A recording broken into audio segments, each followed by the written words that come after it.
साहेब, अहो एक घोटाळा झाला. काय घोटाळा झाला? अहो तुमच्या विरोधात उभारलेल्या उमेदवाराचं चिन्ह चप्पल हाय.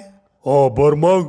अहो मग काय, मतदानाला येणारा प्रत्येकजण पायात चप्पल घालून येणार म्हणजे आपोआपच तुमच्या विरोधकाचा प्रचार होणार. हा, तेव्हा आत्ताच्या आत्ता निवडणूक आयोगाला फोन करा आणि त्यांना सांगा का मतदान केंद्रावर जिथं तुम्ही उभं आहे तिथं मतदानाला येणाऱ्या कुणी बी पायात चप्पल घालून येऊ नये. हा, आणि घातली असल तर मतदान केंद्राच्या बाहेर चप्पल सोडून मगच आतमध्ये मतदान करायला यायचं. कसं?